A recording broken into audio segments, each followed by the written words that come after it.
Fala pessoal, Carol na área, trazendo mais um vídeo aqui no canal. No vídeo de hoje eu vou contar pra vocês um caso que aconteceu em 2015, na Austrália.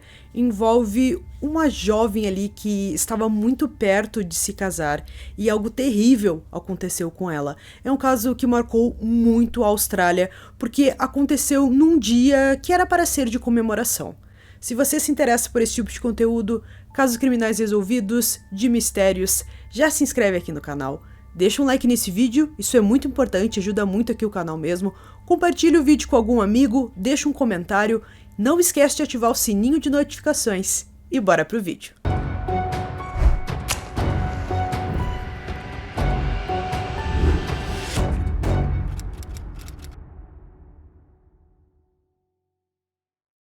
Stephanie Scott nasceu em 14 de outubro de 1988, em Sydney, na Austrália.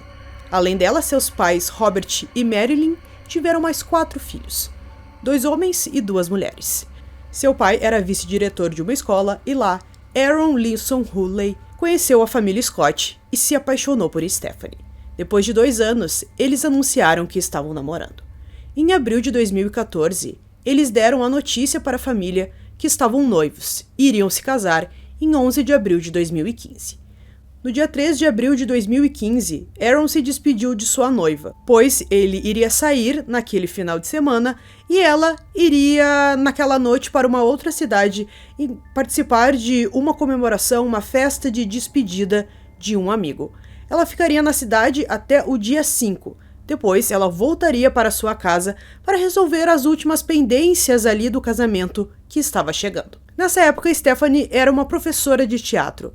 Como ela ficaria um tempo fora por causa da lua de mel, ela se organizou para deixar tudo pronto para a professora que iria substituí-la. Então, com isso, no domingo 5 de abril, no dia da Páscoa, Stephanie decidiu passar o dia na escola em Riverina, organizando tudo o que faltava. Como seu noivo não estava na cidade, ela tinha um tempinho a mais ali para ficar na escola e organizar as últimas coisas que faltavam. Então, na parte da manhã, ela foi até a escola. Claro que, como era feriado, a escola estava trancada, ela até precisou usar a sua própria chave para abrir, então provavelmente ela estaria sozinha no local, talvez um ou outro funcionário estivesse por lá. Ela mandou uma mensagem para o Aaron para avisar aonde ela estava e caso ele voltasse mais cedo, ele saberia onde ela estaria, então poderia ir até o local ou mandar uma mensagem dizendo que chegou. Várias horas depois, os pais de Stephanie começaram a se preocupar quando chegou a hora do jantar e ela não estava em lugar nenhum. Eles ligaram para ela várias vezes, mas ela não atendeu. Eles não conseguiam entender o que tinha acontecido, pois ela não era do tipo de pessoa que faltava com seus compromissos, e ela tinha combinado que jantaria com eles. Nesse momento, Aaron já tinha voltado para casa e a encontrou vazia. Ele também ligou várias vezes para ela, mas ela não atendia o celular. Quando uma voz pré-gravada o informou que a caixa de correio estava cheia, ele sabia que alguma coisa estava terrivelmente errada. Quando já estava tarde da noite, o Aaron cansou de esperar e decidiu chamar a polícia. Ele contou que a sua noiva estava na escola ali trabalhando, mas ela simplesmente não se comunicou mais com ele. Os pais também não conseguiram entrar em contato com ela, mas a polícia não se preocupou muito, disse que ela era uma mulher adulta, que talvez tivesse ido para algum local, que logo ela voltaria.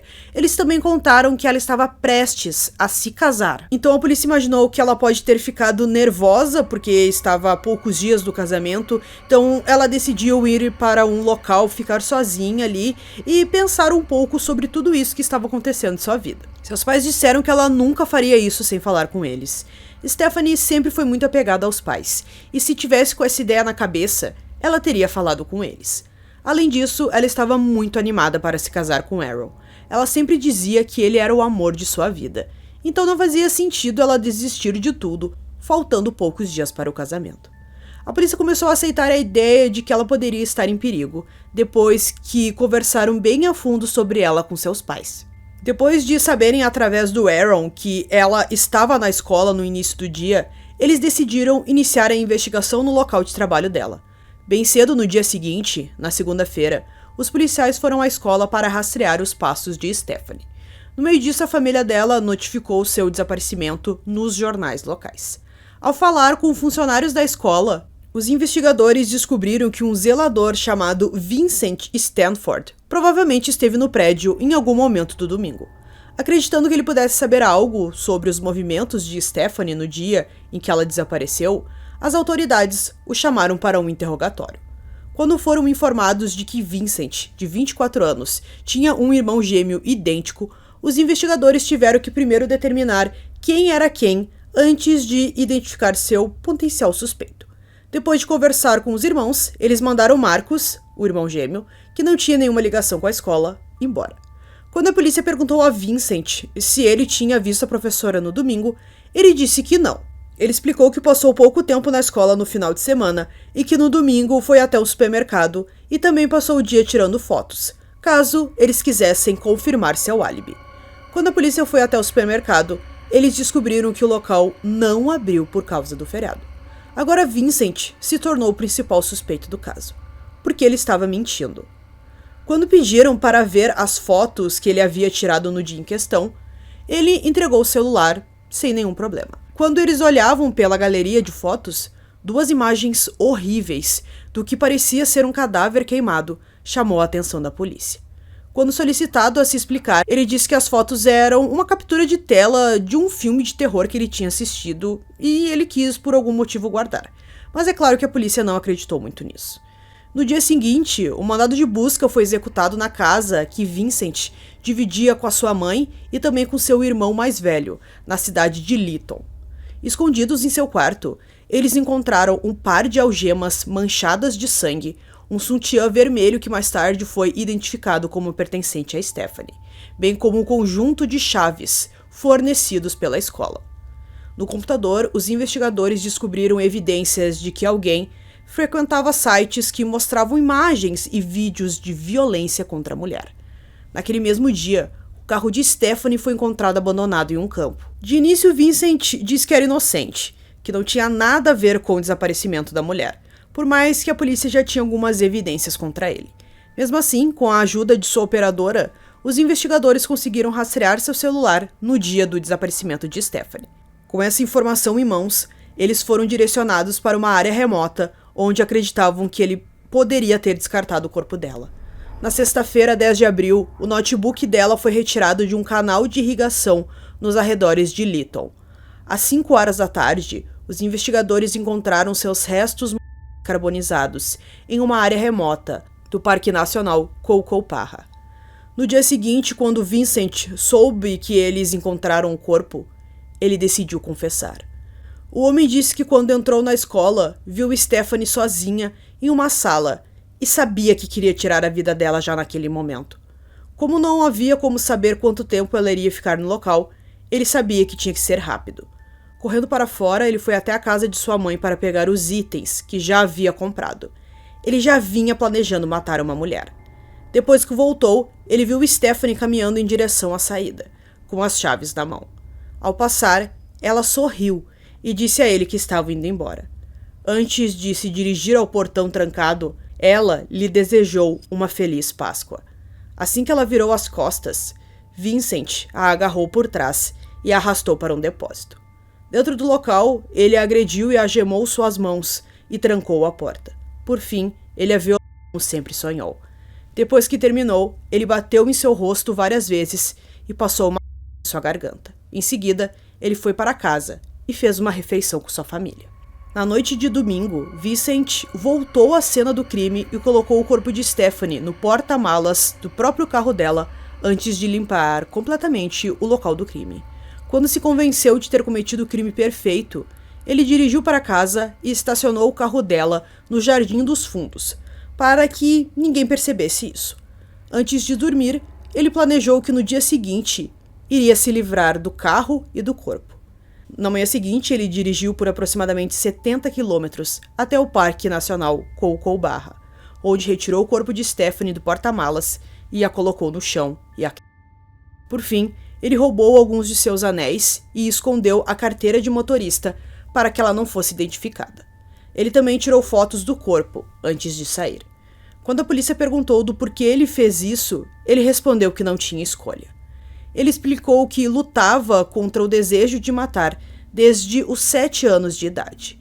Ele ficou feliz de ter resistido tanto tempo. Ele explicou que ficou tão impressionado com a ideia do assassinato ao ver a Stephanie que não conseguiu se conter, mesmo se ele quisesse. Embora ele não estivesse planejando machucar ninguém naquele dia, encontrá-la sozinha e vulnerável o estimulou a agir.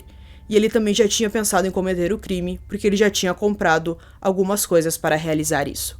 Vincent continuou dizendo que o ataque extremamente cruel a Stephanie lhe permitiu liberar as hostilidades reprimidas que vinham crescendo nele há anos. Suas palavras convenceram os detetives de que se ele não tivesse sido capturado naquele momento, certamente ele teria feito novamente. Quando uma psicóloga nomeada pelo tribunal avaliou ele, ela descobriu que ele possuía um ódio profundo pela raça humana que afetou todos os aspectos de sua vida. Ele explicou que havia aceitado o emprego de zelador porque isso lhe permitia trabalhar em seu próprio ritmo e com pouca supervisão. O isolamento da posição combinava perfeitamente com suas tendências antissociais. O relatório dele observou que Vincent não suportava ser tocado e recusaria qualquer tentativa bem intencionada de contato físico. Sua visão básica das pessoas ao seu redor parecia ser a de que a maioria das pessoas era detestável e que o mundo estaria muito melhor sem elas. Ele afirmou à psicóloga que o ataque violento a Stephanie significou tão pouco para ele que ele já havia até esquecido de tudo aquilo quando os investigadores foram falar com ele. A vida de Stephanie não significava nada para ele. Quando ele ouviu que ela se casaria em poucos dias, ele deu risada da situação. Uma análise de seu passado revelou que Vincent sempre foi temperamental, muitas vezes explodindo em acessos de raiva num piscar de olhos. Ele também tinha tendência a perseguir e assediar as mulheres. Ele admitiu que perseguiu uma menina de 12 anos em Lytton durante vários meses antes de voltar sua atenção para qualquer outra coisa. Ele lembrou que havia planejado sequestrá-la quando chegasse a hora certa. Mas ele acabou abandonando a ideia quando as repercussões do que aconteceria com ele se as coisas dessem errado. Então, ele acabou voltando para a realidade. Em um momento, a polícia acreditou que Marcus, o gêmeo de Vincent, também pudesse ter alguma ligação com o caso. Quando ele foi chamado para interrogatório, a polícia perguntou sobre o que aconteceu com os anéis de Stephanie, que não haviam aparecido durante a busca na residência de Vincent. Embora ele tenha negado, eles conseguiram descobrir em suas pesquisas no computador que Marcus havia procurado online locais para vender joias por perto. Em 10 de junho, Marcus foi preso e acusado de ser cúmplice de assassinato após o fato, quando um cartão de visita encontrado entre os seus pertences foi rastreado até uma joalheria em uma cidade perto, quando alguém penhorou os anéis de Stephanie em 9 de maio. 9 meses depois, em 31 de março de 2016, Marcus se confessou culpado de vender os anéis e queimar a carteira de motorista a pedido de seu irmão, mas não antes de tirar uma foto, assim como ele. Diferente do seu irmão, ele sentiu remorso pelo que ele fez e pediu desculpas pelos seus atos, dizendo que só fez isso porque o seu irmão pediu.